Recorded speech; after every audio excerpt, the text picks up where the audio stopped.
Hello everyone, welcome back to my channel. इस video में हम पूरा इलेक्ट्रोस्टैटिक्स करेंगे इन वन शॉट। सारी थ्योरी कवर करी है मैंने इसके अंदर, कोई डेरिवेशंस नहीं है। और न्यूमेरिकल्स 4 तरीके के बस न्यूमेरिकल्स मैंने आपको मेनली एक्सप्लेन करे हैं जो इम्पॉर्टेंट है, ज़्यादा नहीं है कुछ भी। तो अभी मैं क्या करूँगी ना, पार्ट 1 मैंने ऑलरेडी रे ऑप्टिक्स और मॉडर्न फिजिक्स की थ्योरी अपलोड कर दिया, पार्ट 1 बुक की, और वेव ऑप्टिक्स में अभी अपलोड कर दूँगी। एंड एक और वीडियो अपलोड करूँगी जिसमें सारी डेरिवेशंस कवर होंगी, जितनी भी हैं इंपॉर्टेंट डेरिवेशंस, एक वीडियो में सब कुछ कवर करूँगी। एंड इसके अलावा आपको क्वेश्चन प्रैक्टिस करनी है, वो आप ये सारे क्वेश्चंस को आई वुड रिकमेंड कि आप सॉल्व करें।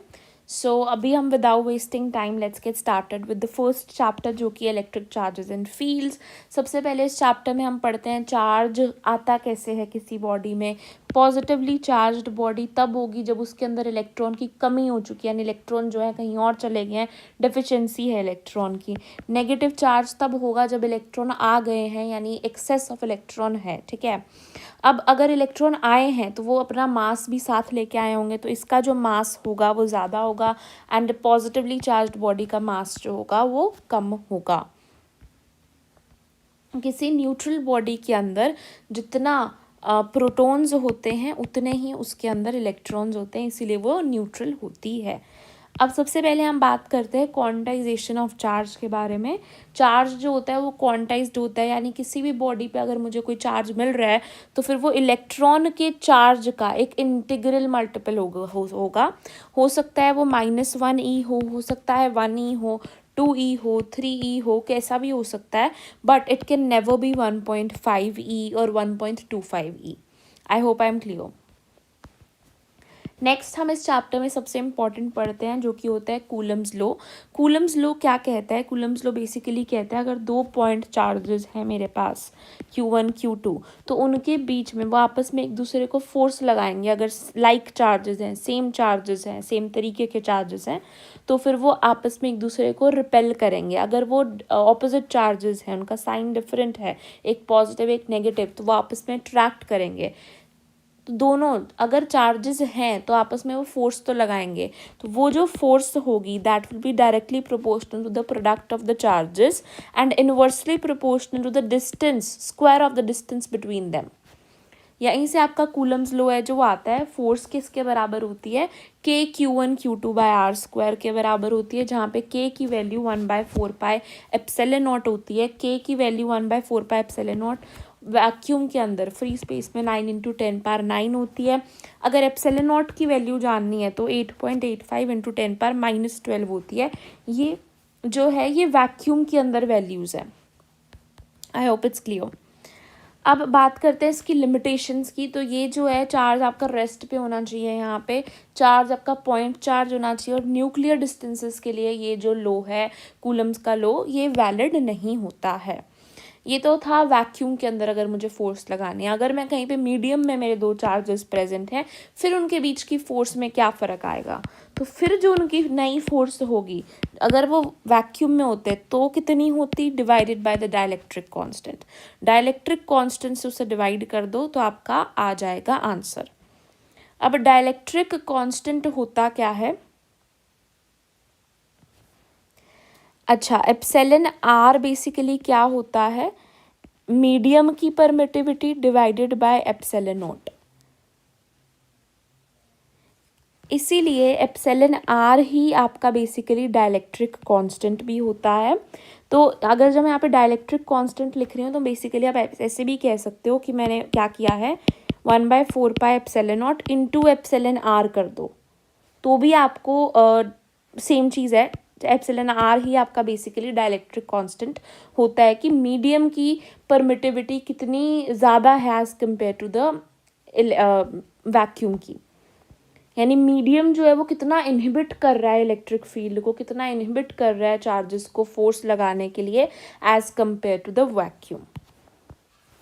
वेक्टर फॉर्म में अगर इसे लिखना चाहें तो यहाँ पे डायरेक्शन आ जाएगी, एंड यहाँ पर आपका यहाँ पे सिंपली बस आर कैप को यूज़ किया डायरेक्शन को रिप्रेजेंट करने के लिए। यहाँ पे अगर मैं आर वेक्टर कर दूँ तो नीचे यहाँ पे r³ हो जाएगा। आई होप इट्स क्लियर है ना। 1/4πε0 की वैल्यू यहाँ पर दी गई है, इसका यूनिट भी याद कर सकते हो, न्यूटन मीटर स्क्वायर पर कूलम का स्क्वायर, है ना। सुपरपोजिशन प्रिंसिपल क्या कहता है? सुपरपोजिशन प्रिंसिपल कहता है कि अगर मोर देन 2 चार्जेस हैं, मान लो मैंने यहाँ पे 4 चार्जेस लिए हैं, 1 2 3 एंड 4, तो 1 के ऊपर 2 कितनी फोर्स लगा रहा है, वो इस बात के इंडिपेंडेंट है कि 4 प्रेजेंट है या 4 या 3 कितनी फोर्स लगा रहा है। 2 उतनी ही लगाएगा चाहे 3 और 4 हैं चाहे नहीं है। वो अलग बात है, नेट फोर्स जो 1 एक्सपीरियंस करेगा वो डिफरेंट हो जाएगी, क्योंकि वो 2 3 4 सबके मिला के आएगी, सबके वेक्टर सम के बराबर आएगी। नेक्स्ट यहाँ पर आता है इलेक्ट्रिक फील्ड। इलेक्ट्रिक फील्ड क्या होता है? बेसिकली इलेक्ट्रिक फील्ड की डेफिनेशन की बात करें तो जितना फोर्स था उसको डिवाइड कर दो क्यू से। बेसिकली इलेक्ट्रिक फील्ड एक प्रॉपर्टी है किसी बॉडी की कि वो कितनी फोर्स लगा रहा है अकेला, मतलब एक अकेला चार्ज का कितना असर है आसपास उसकी सराउंडिंग में, कितना उसकी पावर है आसपास। अब जितना उसके पास देखेंगे तो उसकी इलेक्ट्रिक फील्ड वहाँ पर वो उतनी ज़्यादा फोर्स लगाएगा, उतनी इलेक्ट्रिक फील्ड ज़्यादा होगी। यही बेसिकली मतलब है कि हमने एक टेस्ट चार्ज ले लिया जो कि यूनिट पॉजिटिव चार्ज था, उसको मैंने यहाँ पर देखा तो उस पर वो कितनी ताकत लगा रहा है, कितनी फोर्स लगा रहा है, वही उसकी इलेक्ट्रिक फील्ड है। बस हमने उस फोर्स को उस टेस्ट चार्ज से डिवाइड कर दिया तो हमारी इलेक्ट्रिक फील्ड आ जाती है। इसीलिए फोर्स का फॉर्मूला बेसिकली क्यू ई हो जाता है। अगर मैं किसी भी चार्ज क्यू को इलेक्ट्रिक फील्ड में मूव कर रही हूँ तो उस पर फोर्स कितनी एक्सपीरियंस होगी, that will be equal to Q into ई।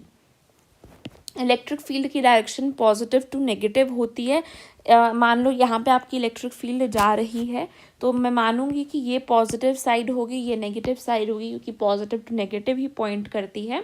अगर मैंने कोई पॉजिटिव चार्ज रखा है इलेक्ट्रिक फील्ड में तो उस पर क्या फोर्स एक्सपीरियंस करेगा वो इलेक्ट्रिक फील्ड की वजह से? पॉजिटिव चार्ज क्यू ई इस डायरेक्शन में यानी इलेक्ट्रिक फील्ड की डायरेक्शन में एक्सपीरियंस करेगा और नेगेटिव चार्ज उसके ऑपोजिट डायरेक्शन में एक्सपीरियंस करेगा। पॉजिटिव चार्ज क्यों उधर कर रहा है? क्योंकि यहाँ पे नेगेटिव है, वो उसको अट्रैक्ट करने की कोशिश कर रहा है और पॉजिटिव रिपेल करने की। नेगेटिव चार्ज क्यों इधर आ रहा है? क्योंकि पॉजिटिव इसको अट्रैक्ट कर रहा है, नेगेटिव इसको रिपेल कर रहा है। बात करें इसकी तो पॉजिटिव चार्ज की से नेगेटिव की तरफ जा रही है, तो पॉजिटिव से निकलती है हमेशा इलेक्ट्रिक फील्ड और नेगेटिव के अंदर जाती है हमेशा, ठीक है। इसके बाद बात करते हैं इलेक्ट्रिक फील्ड लाइंस क्या हैं। इमेजिनरी स्मूथ कर्व्स हैं जो कि इलेक्ट्रिक फील्ड की डायरेक्शन को दिखाते हैं, उनकी स्ट्रेंथ को दिखाते हैं। Properties of electric field lines की बात करें तो कभी जो सिंगल चार्ज की इलेक्ट्रिक फील्ड लाइंस हैं वो कभी लूप्स नहीं बनाएंगी, पॉजिटिव की बाहर निकलेंगी, नेगेटिव की अंदर आएंगी, आपस में कभी इंटरसेक्ट नहीं करेंगी, क्योंकि अगर वो इंटरसेक्ट करती हैं तो उस पॉइंट पे उसकी मल्टीपल डायरेक्शंस हो सकती हैं, जो कि ऐसा नहीं होता है। अच्छा, अब उनकी जितनी रिलेटिव क्लोजनेस होगी उतनी ज़्यादा स्ट्रॉन्ग इलेक्ट्रिक फील्ड है। यहाँ पे ज़्यादा स्ट्रॉन्ग है क्योंकि ये पास पास हैं, यहाँ पे वीक है क्योंकि ये दूर दूर हैं। अगर पैरेलल हैं इलेक्ट्रिक फील्ड लाइंस तो ये रिप्रेजेंट करता है कि इलेक्ट्रिक फील्ड लाइंस जो हैं वो कांस्टेंट है।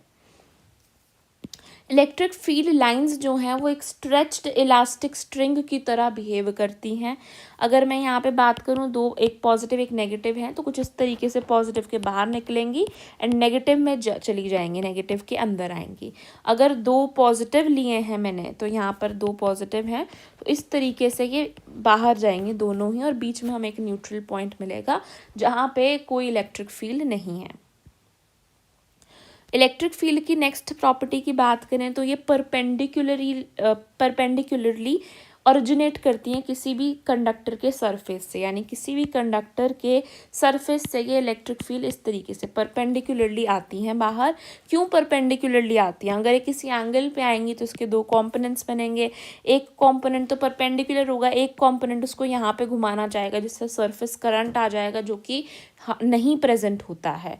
इसी वजह से वो परपेंडिकुलरली ओरिजिनेट करती हैं एक सरफेस ऑफ कंडक्टर से।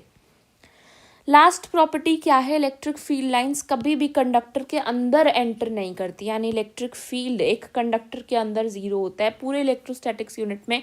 ये बहुत यूजफुल बात है, इसे याद रखना। कंडक्टर के अंदर कभी भी इलेक्ट्रिक फील्ड नहीं होती है, इलेक्ट्रिक फील्ड जीरो होती है एक कंडक्टर के बीच में। ऐसा क्यों होता है? क्योंकि जब इलेक्ट्रिक फील्ड लगती है तो कंडक्टर के आपस में बीच में भी एक इलेक्ट्रिक फील्ड बन जाती है जो कि ऑपोजिट और बिल्कुल एग्जैक्टली उसे कैंसिल करती है बाहर की इलेक्ट्रिक फील्ड को। इसीलिए अंदर इलेक्ट्रिक फील्ड जो होती है वो ज़ीरो हो जाती है। ऐसा नहीं होता है कि वो अंदर घुस नहीं रही हैं, वो घुस रही हैं बट कंडक्टर की इलेक्ट्रिक फील्ड उसे कैंसिल कर देती है, बैलेंस आउट कर देती है। आई होप इट्स क्लियर। अगर मैं बात करूँ इलेक्ट्रिक फील्ड एक पॉइंट चार्ज पे कितनी होगी, तो सिंपली हमने यहाँ पे फोर्स बाय क्यू किया, तो फोर्स लिखूंगी और डिवाइडेड बाय क्यू कर दूंगी, तो मेरे पास आ जाएगी electric field K Q by R square. K यहाँ पर मेरा 1/4 पाई एप्सिलॉन नॉट है which is equal to 9 × 10⁻⁹। Electric field है K Q by R square. Force क्या थी, K Q1 Q2 by R square. Force QE के बराबर होती है, ये भी याद रखना है। अगर बहुत सारे चार्जेस हैं तो मेरी क्या हो जाएगी, उन्हीं का सम कर दो इलेक्ट्रिक फील्ड्स का, वही आपकी आ जाएगी, है ना।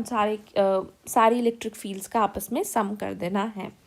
इलेक्ट्रिक डायपोल की बात करें, अब इलेक्ट्रिक डायपोल क्या होता है, जब दो इक्वल एंड ऑपोजिट चार्जेस आपस में साथ में होते हैं with specific distance between them, -q और +q, ये दो चार्जेस हैं, इनके बीच में कुछ डिस्टेंस है, और इसी को ही मैं एक डायपोल बोलती हूँ, इसी को मैं एक डायपोल बोलती हूँ। डायपोल, इलेक्ट्रिक डायपोल की डायरेक्शन बोले तो माइनस टू प्लस होती है, यानी -q से +q की तरफ होती है। और डायपोल मूवमेंट क्या होता है, डायपोल मूवमेंट होता है चार्ज, कितना चार्ज है, दोनों सेम चार्ज के हैं, बस ऑपोजिट है ना, तो बस वो charge into the distance between them. हम जब डेरिवेशंस करते हैं तो हम उस डिस्टेंस को 2l लेते हैं, इसलिए हमारी डायपोल मूवमेंट उस डेरिवेशंस में Q2l आती है। हम 2l इसलिए लेते हैं क्योंकि डेरिवेशंस करनी हमें उसमें आसान रहती हैं। इसके अलावा एक electric field due to a charged ring, यानी अगर एक रिंग है मेरे पास जो कि चार्ज्ड रिंग है, बेसिकली चार्ज्ड रिंग है मेरे पास, उसके वजह से इलेक्ट्रिक फील्ड क्या लग रही होगी, तो that will be equal to KQR divided by R² + R² की पावर 3/2। यहाँ पे स्मॉल r डिस्टेंस है जहाँ पे मैं इलेक्ट्रिक फील्ड निकालना चाहती हूँ, कितनी दूर है सेंटर ऑफ द रिंग से, और यहाँ पे कैपिटल R बेसिकली रेडियस है। इसके बाद अगर मैं बात करती हूँ डायपोल, एक डायपोल यानी ये वाला चीज़ जो कि दो equal and opposite charges separated by distance थे, वो एक डायपोल क्या इलेक्ट्रिक फील्ड लगाता है आसपास अपने एनवायरनमेंट पे, वो देखना चाहें अगर हम, तो एक्सियल लाइन, यानी अगर मेरा डायपोल यहाँ पे पड़ा है तो इधर किसी भी पॉइंट पे इस एक्सिस के इसी पॉइंट पर वो कितनी फोर्स, कितनी इलेक्ट्रिक फील्ड लगा रहा है, उसकी कितनी पावर है, कितनी इलेक्ट्रिक फील्ड लगा रहा है, तो उसका फॉर्मूला होता है 2kp/x³। p यहाँ पे उसका डायपोल मूवमेंट है जो कि QD के बराबर होगा, k यहाँ पे 1/4 पाई एप्सिलॉन नॉट है, और x यहाँ पे वो डिस्टेंस है जहाँ से मैं नाप रही हूँ उस पॉइंट को डायपोल से, वो कितना दूर है बेसिकली, तो इलेक्ट्रिक फील्ड आ जाती है 2kp/x³। अगर मैं इक्वेटोरियल पोजीशन पे, यानी ये मेरा डायपोल है, तो मैं अगर इस पोजीशन पे इस यहाँ पे किसी भी पोजीशन पे मैं निकालना चाहती हूँ कि कितनी इलेक्ट्रिक फील्ड आ रही है, तो उसका फॉर्मूला होगा electric field will be equal to -kp/x³। यहाँ पे माइनस ये इंडिकेट कर रहा है कि जिस डायरेक्शन में डायपोल है, अगर डायपोल की डायरेक्शन ये है तो इलेक्ट्रिक फील्ड की डायरेक्शन उसके ऑपोजिट साइड में आएगी, तो kp/x³ आ जाता है, तो ये उसके आधी होती है, ठीक है, तो एक्सियल पर डबल होती है बेसिकली।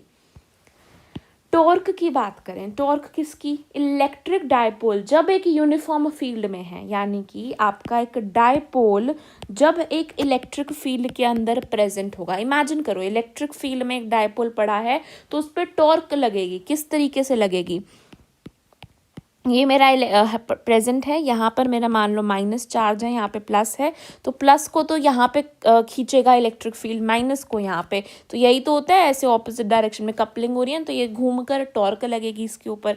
ये टॉर्क किसके बराबर होगी, ये टॉर्क बराबर होगी dipole movement P cross E, यानी क्रॉस प्रोडक्ट है डायपोल मूवमेंट का और इलेक्ट्रिक फील्ड, क्या दो ही तो चीज़ें हैं ना अंदर, डायपोल मूवमेंट क्या है और इलेक्ट्रिक फील्ड क्या है, उन दोनों का क्रॉस प्रोडक्ट है, तो टॉर्क क्या हो जाएगी हमारे पास, PE sin थीटा हो जाएगी।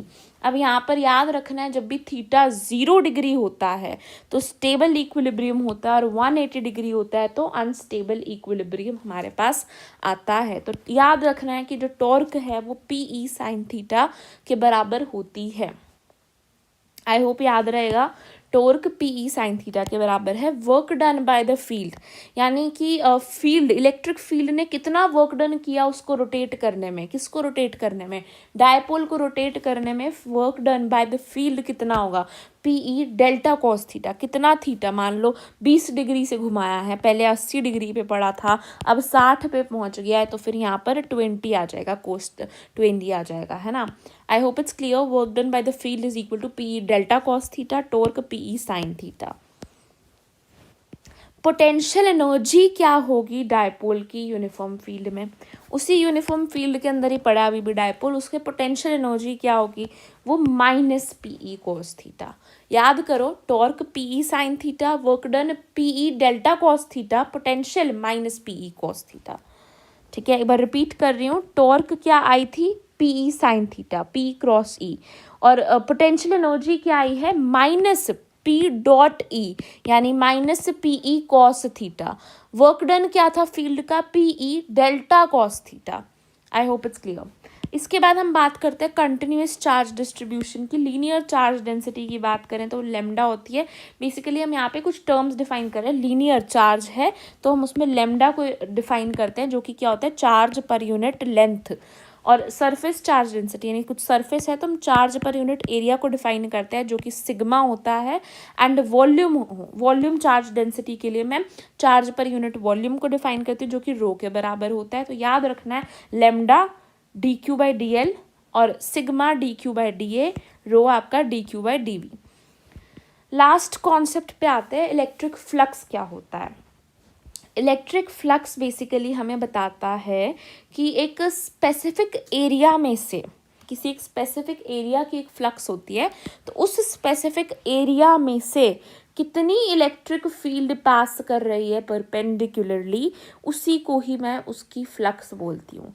किसी एक स्पेसिफिक एरियाज की ही फ्लक्स को हम डिफाइन करते हैं, तो उसमें से कितनी इलेक्ट्रिक फील्ड पास हो रही है परपेंडिकुलरली, उसी को ही मैं फ्लक्स बोलती हूँ, उसी को ही मैं इलेक्ट्रिक फ्लक्स बोलती हूँ। तो इसका फॉर्मूला हो जाता है बेसिकली ई डॉट ए, यानी कितनी इलेक्ट्रिक फील्ड है into area vector.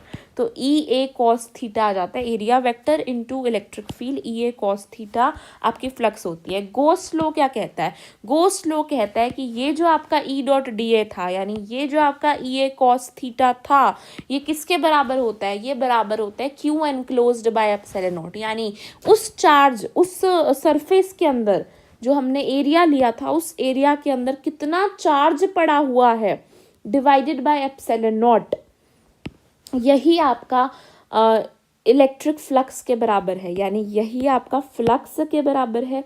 E dot D A यानी फ्लक्स, यानी कि ई ए कोस थीटा, ये सब आपका Q enclosed bye epsilon not के बराबर है।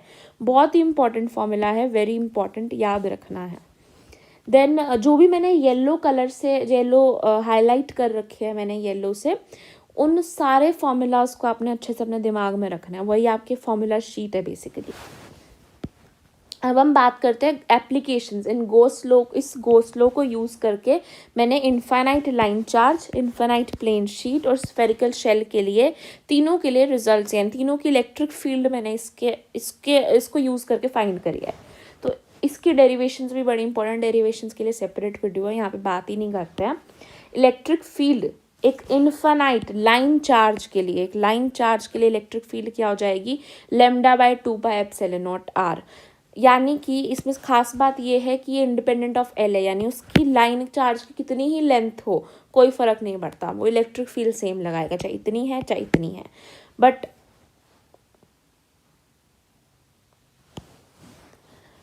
बेसिकली वो चार्ज पर यूनिट लेंथ पे डिपेंड कर रहा है, चार्ज पर यूनिट लेंथ पे डिपेंड कर रहा है, बट एग्जैक्टली लेंथ पे नहीं कर रहा है ना। तो इलेक्ट्रिक फील्ड जो है वो आपकी lambda by 2 pi epsilon naught r आ जाती है। इनफाइनाइट प्लेन शीट की बात करूँ तो वो sigma by 2 pi epsilon naught है, electric field sigma by 2 epsilon naught. ये बहुत इंपॉर्टेंट है कि वो आर यानी डिस्टेंस पे डिपेंड ही नहीं कर रहा है, कि मान लो कि मेरी इनफाइनाइट प्लेन शीट है, यहाँ पे वो जितनी इलेक्ट्रिक फील्ड लगा रहे हैं यहीं पे उतनी सेम, हर जगह पे उतनी ही इलेक्ट्रिक फील्ड वो निकाल रहा है। स्फेरिकल शेल की मैं बात करूं तो बाहर किसी पॉइंट पे के क्यू बाय आर स्क्वायर, जो आपकी इलेक्ट्रिक फील्ड का फॉर्मूला होता है वही आता है यहाँ पर, के क्यू बाय आर स्क्वायर, जो वो इलेक्ट्रिक फील्ड यहाँ पर लगा रहा है। आर यहाँ पे वो डिस्टेंस है सेंटर से जो भी हम पॉइंट पे निकालना चाह रहे हैं। अगर मैं सरफेस पे बात करूँ, सरफेस पे वो हो जाता है K Q by capital R का स्क्वायर, यानी कि जितना रेडियस है मेरा, है ना, तो वही तो उतना डिस्टेंस हो गया सेंटर से। सेम ही बात है शेल के अंदर, सरफेस पे तो के क्यू बाय आर स्क्वायर, अगर अंदर आ जाऊँ मैं शेल के किसी भी पॉइंट पे अंदर, तो इलेक्ट्रिक फील्ड मेरी ज़ीरो आती है। स्फेरिकल शेल के अंदर इलेक्ट्रिक फील्ड मेरी ज़ीरो आती है, याद रखना है। इसी को ही ग्राफ में प्लॉट करने की कोशिश करिए। तो यहाँ पर अंदर ज़ीरो थी, सरफेस पे क्या सबसे ज़्यादा है क्योंकि सबसे कम डिस्टेंस था ना, फिर जैसे जैसे डिस्टेंस बढ़ता जाएगा तो के क्यू बाय आर स्क्वायर इस तरीके से वो डिक्रीज होता जाएगा आउटसाइड सरफेस पे। ये ग्राफ भी इम्पॉर्टेंट है। लास्ट यहाँ पे एक और फॉर्मूला है कि सरफेस, मैंने आपको बताया electric field inside a conductor is always zero, but surface पे तो इलेक्ट्रिक फील्ड होती है ना, तो वो electric field sigma by epsilon not के बराबर होती है। किसके बराबर होती है? सिग्मा बाय एप्सिलॉन नॉट के बराबर होती है कंडक्टर के सरफेस के ऊपर इलेक्ट्रिक फील्ड। एक बार सारे फॉर्मूलाज को रिवाइज कर लेते हैं। Q is equal to NE तो था ही, ये तो नहीं करेंगे, सिर्फ येलो वालों को मैं करा रही हूँ रिवाइज एक बारी। फोर्स क्या थी? K Q one Q two by R square. Force आपकी क्यू ई के बराबर थी, electric field K Q by R square के बराबर है। डायपोल क्यू डी के बराबर होता है, यानी charge into the distance between them. इसकी डायरेक्शन माइनस टू प्लस होती है, इलेक्ट्रिक फील्ड की प्लस टू माइनस होती है। इलेक्ट्रिक फील्ड एक डायपोल एक्सियल पॉइंट पे क्या लगाता है? Electric field will be equal to 2kp by x cube. Equatorial point पे minus kp by x cube आ जाएगा। टॉर्क की बात करें, एक डायपोल एक यूनिफॉर्म इलेक्ट्रिक फील्ड में रखा गया है तो टॉर्क लगेगी उस पर P क्रॉस C, यानी डायपोल मोमेंट और इलेक्ट्रिक फील्ड का cross product. Torque PE sine theta होगी। पोटेंशियल एनर्जी जितनी है वो माइनस P डॉट E है, यानी माइनस PE कॉस थीटा है। Work done by the field will be PE delta cos theta. Continuous charge distribution आपकी lambda, linear के लिए, सरफेस के लिए सिग्मा, वॉल्यूम के लिए रो। इलेक्ट्रिक फ्लक्स आपकी होती है बराबर E डॉट डी है, यानी E ए कॉस थीटा के। गोस लॉ ने क्या बोला कि ये जो इलेक्ट्रिक फ्लक्स है यही आपकी Q enclosed bye epsilon not के बराबर होती है। इनफाइनाइट लाइन चार्ज, एक बहुत लंबी लाइन चार्ज के लिए electric field lambda by 2 epsilon naught R होती है। एक इनफाइनाइट प्लेन शीट के लिए सिग्मा बाय 2 एप्सिलॉन नॉट होती है। एक स्फेरिकल शेल के बाहर उसके सरफेस पे के क्यू बाय आर स्क्वायर होती है, अंदर ज़ीरो होती है। एक कंडक्टर के अंदर electric field is always zero, but उसके सरफेस पे सिग्मा बाय एप्सिलॉन नॉट होती है। इलेक्ट्रिक फील्ड किसी कंडक्टर के सरफेस पे सिग्मा बाय एप्सिलॉन नॉट होती है। इतना तो था फर्स्ट चैप्टर। अब हम बढ़ते हैं आगे towards the next chapter which is electrostatic potential and capacitance. Okay, इसमें सबसे पहला टॉपिक जो हमारे पास है that is electrostatic potential energy. Potential energy क्या होता है? यानी 2 पॉइंट चार्जेस हैं, let's say potential energy is उन 2 पॉइंट चार्जेस को पास लाने में कितनी एनर्जी लगेगी, वही आपकी पोटेंशियल एनर्जी होता है। एंड अगर मैं बात करूं इलेक्ट्रिक पोटेंशियल के साथ क्या होता है, इलेक्ट्रिक पोटेंशियल यानी V, वो क्या होता है? जब हम एक यूनिट पॉजिटिव चार्ज को इन्फिनिटी से, जिस चार्ज का मैं पोटेंशियल निकाल रही हूँ उस चार्ज तक लेके आने में जो वर्क डन होता है उसी को ही इलेक्ट्रिक पोटेंशियल कहते हैं। अब सपोज करो मेरे पास कोई पॉजिटिव क्यू है, उसका मुझे पोटेंशियल निकालना है ना, तो उसके लिए मुझे ज़्यादा वर्क डन करना पड़ेगा क्योंकि मैं जिसको ला रही हूँ वो भी तो एक यूनिट पॉजिटिव चार्ज ही है ना, तो उनको पास लाने में मुझे ज़्यादा वर्क डन करना पड़ेगा, इसलिए इसका पोटेंशियल जो है वो पॉजिटिव आता है। एंड अगर कोई नेगेटिव है तो उनको पास लाने में कम वर्क डन होगा, इसीलिए नेगेटिव V आता है। तो पोटेंशियल एनर्जी का और वर्क डन का सेम फॉर्मूला होता है which is K Q1 Q2 by R, where Q1 and Q2 are 2 charges, इनको हम पास ला रहे हैं। पोटेंशियल एनर्जी एक सिस्टम ऑफ चार्जेस में हम सिंपली ऐड कर देंगे जितने भी हमारे पास Q1 Q2, इनको मतलब बेसिकली हमने सारी पोटेंशियल एनर्जीज को सिंपली ऐड कर देना है। अगर मैं बात करूँ इलेक्ट्रोस्टैटिक पोटेंशियल की, जो ये था यहाँ पे जो मैंने आपको बताया वो इलेक्ट्रोस्टैटिक पोटेंशियल ही था। ठीक है। तो इलेक्ट्रोस्टैटिक पोटेंशियल का फॉर्मूला क्या होगा, यही जो हमने पोटेंशियल एनर्जी पढ़ी है, ये जो हमने वर्क डन पढ़ा है उसको डिवाइड कर दो क्यू से, यानी कि पोटेंशियल एनर्जी बाय क्यू कर दो work done by Q. Basically वो K Q one Q two by R था, ये के क्यू बाय आर है। तो अभी तक हमने क्या पढ़ा, पहले हमने फोर्स पढ़ी जो कि थी K Q one Q two by R square. फिर हमने इलेक्ट्रिक फील्ड पढ़ी जो क्या थी K Q by R square. अब हम ना पोटेंशियल पढ़ रहे हैं जो कि क्या है के क्यू बाय आर। और जो हमने पोटेंशियल एनर्जी या वर्क डन पढ़ा है वो K Q one Q two by R. I hope it's clear. ठीक है, यहाँ पे हम Q को साइन के साथ लेते हैं। और अब देखो यही यहाँ पे आ जाएगा, अगर माइनस है तो माइनस में आएगी, यानी बहुत कम पोटेंशियल चाहिए, यानी उस पॉइंट का बड़ा कम पोटेंशियल है। प्लस में आती है तो यानी उसका ज़्यादा पोटेंशियल है। अब पोटेंशियल एक पॉइंट चार्ज से वही सेम तरीके से के क्यू बाय आर होता है। अच्छा, अब बेसिकली हम जो पढ़ते हैं वो पोटेंशियल डिफरेंस पढ़ते हैं। पोटेंशियल डिफरेंस तो यानी दो पॉइंट्स का डिफरेंस। अब जब मैं एक यूनिट पॉजिटिव चार्ज को लेकर आ रही हूँ उस पॉइंट पे, तो वो जो जहाँ पे मैं लेके जा रही हूँ V2 हो जाएगा, जहाँ से लेके आ रही हूँ वो V1 हो जाएगा। V1 क्योंकि हम इन्फिनिटी से लेके आ रहे हैं तो इन्फिनिटी का जो पोटेंशियल है वो 0 होता है। अगर कई सारे सिस्टम ऑफ चार्जेस हैं हमारे पास तो हम सिंपली उनके जो पोटेंशियल्स हैं उनको सिंपली ऐड कर सकते हैं। एंड अगर मैं बात करती हूँ एक इलेक्ट्रिक डायपोल, जैसे हमने इलेक्ट्रिक फील्ड पढ़ी थी तो हमने पढ़ा कि डायपोल क्या इलेक्ट्रिक फील्ड लगा रहा है, वैसे अब हम पढ़ेंगे एक डायपोल की वजह से क्या पोटेंशियल लगता है आसपास। जनरल एक्सप्रेशन की बात करें तो वो आती है, इसका derivation is also very important. इसकी पोटेंशियल आती है k P by x square into cos theta, k P by x square into cos theta, जहाँ पे एक्स जो है वो डिस्टेंस हो जाएगा, थीटा एंगल है। एक्सियल लाइन यानी मान लो ये डायपोल है तो इस किसी भी पॉइंट पे मुझे अगर निकालना है पोटेंशियल तो के पी बाय एक्स स्क्वायर आ जाएगा। इक्वेटोरियल यानी इस पॉइंट पे अगर मुझे निकालना है डायपोल के तो इक्वेटोरियल लाइन में कहलाऊंगी उससे, और उस पर आ जाती है पोटेंशियल की वैल्यू 0, क्योंकि कोस थीटा की वैल्यू 0 हो जाएगी तो फिर पोटेंशियल भी आपका 0 हो जाएगा। यहाँ पे एक्सियल के अंदर कोस थीटा की वैल्यू 1 हो जाएगी, इसीलिए आपका पोटेंशियल के पी बाय एक्स स्क्वायर आ गया है। आई होप इट्स क्लियर। नेक्स्ट हम देखते हैं कि पोटेंशियल एक होलो चार्ज्ड स्फीयर, यानी एक स्फीयर है जो कि अंदर से खोखला है, होलो है, उसके ऊपर चार्ज है, यानी वो चार्ज्ड है, उसकी वजह से क्या पोटेंशियल लग रहा है। अब उसके अंदर अगर मैं बात करूं तो उस स्फीयर के अंदर के क्यू बाय आर लग रहा है। हमने फॉर्मूला भी के क्यू बाय आर, अंदर कांस्टेंट है K Q by R, surface पे भी K Q by R, where R is the radius of that sphere, है ना। और अब आप देखो, अगर आपके पास क्वेश्चन में आता है कि मैंने इस पॉइंट से चक्कर जो है किसी भी चार्ज को यहाँ पर रखा तो उसके अंदर वर्क डन, क्योंकि उसके अंदर पोटेंशियल डिफरेंस ही 0 है तो फिर कांस्टेंट है, तो work done in moving this charge अंदर ही तो 0 हो जाएगा, क्योंकि पोटेंशियल डिफरेंस ही नहीं है आप अंदर कोई। अगर बाहर किसी पॉइंट पे बात करूँ तो वो के क्यू बाय आर है, बट यहाँ पे आर जो है वो टोटल डिस्टेंस हो जाएगा सेंटर से।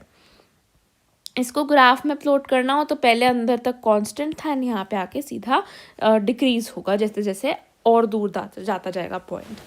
नेक्स्ट एक कॉन्सेप्ट आता है कि जो इलेक्ट्रिक फील्ड है ना वो is the negative gradient of potential, यानी इलेक्ट्रिक फील्ड जो होती है वो पोटेंशियल का नेगेटिव ग्रेडियंट होता है। किस तरीके से electric field positive to negative जाती है ये हमें पता है, बट एक तरीके से कहना चाह रहे हैं इलेक्ट्रिक फील्ड जो है ना वो पॉइंट करती है high potential to low potential. यानी अगर मेरी इलेक्ट्रिक फील्ड कुछ इस तरीके की है तो मैं बोलूँगी इस पॉइंट पे मेरा पोटेंशियल ज़्यादा है एंड इस पॉइंट पे मेरा पोटेंशियल कम है, मैं बोलूँगी VA is more than VB।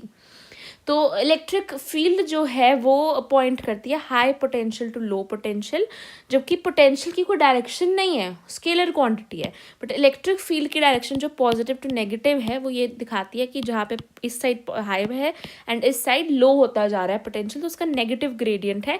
इसको हम कुछ इसी तरीके से लिखते हैं E is equal to minus DV/dx। X यहाँ पे वही डिस्टेंस है, ये आपका के क्यू बाय आर था ना, एक और आर से आ गया तो यहाँ पे आर स्क्वायर बन जाएगा इलेक्ट्रिक फील्ड, यही तो इलेक्ट्रिक फील्ड होती है। बेसिकली यहाँ पे माइनस ये इंडिकेट कर रहा है कि वो नेगेटिव ग्रेडियंट है। इसके अलावा पोटेंशियल डायपोल का और पोटेंशियल एक सिंगल चार्ज में क्या फ़र्क आता है, डायपोल का थीटा पे डिपेंड करता है। डायपोल और जिस पॉइंट पे हम निकाल रहे हैं उनके बीच का थीटा क्या है हमने देखा ना क्या आया था हमारे पास, KP/x² cos थीटा आया था जनरल। तो वो थीटा एंगल पे डिपेंड करता है, सिंगल चार्ज पे थीटा पे कोई डिपेंड नहीं करता।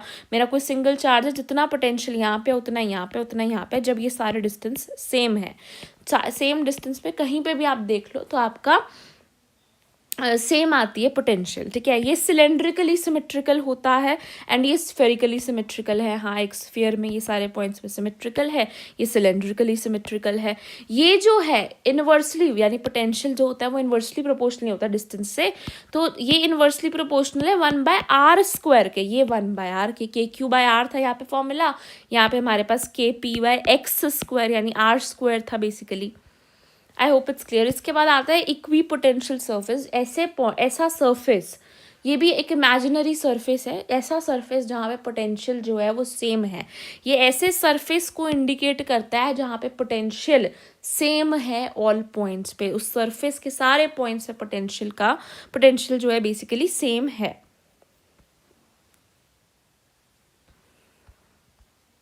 यहाँ पे दिया हुआ है E.dl is equal to 0। Basically यही कहना चाह रहे हैं कि पोटेंशियल जो है वो 0 है, E.dx कह लो चाहे, E.dl जो है वो आपका 0 है, यानी इस सारे पॉइंट्स पर जितना भी सरफेस के जितना भी पॉइंट्स हैं, इन सब पॉइंट्स पर आपका पोटेंशियल की वैल्यू जो है वो सेम आती है, यानी जो डिफरेंस है इनके बीच में, इस सरफेस के अंदर जो पोटेंशियल डिफरेंस है बेसिकली वो 0 आ जाता है। तो अगर मैं कहूँ कि कोई वर्क डन होगा, कि अगर मैं किसी टेस्ट चार्ज को इक्वी पोटेंशियल सरफेस पे मूव करूँ, यानी यहाँ से चक्कर इधर रख रही हूँ, अगर मैं किसी टेस्ट चार्ज को, तो कोई वर्क डन नहीं होगा क्योंकि इनका पोटेंशियल सेम है, कोई पोटेंशियल डिफरेंस ही नहीं हुआ, तो कोई वर्क डन नहीं होगा। इलेक्ट्रिक फील्ड जो है वो हमेशा नॉर्मल यानी परपेंडिकुलर होती है to the equipotential surface at every point. अगर मैं कह रही हूँ कि ये मेरा इक्वी पोटेंशियल सरफेस है, तो उसके हमेशा परपेंडिकुलर डायरेक्शन के अंदर इलेक्ट्रिक फील्ड होती है, यानी इलेक्ट्रिक फील्ड जो होती है वो हमेशा परपेंडिकुलर होती है इक्विपोटेंशियल सरफेस के।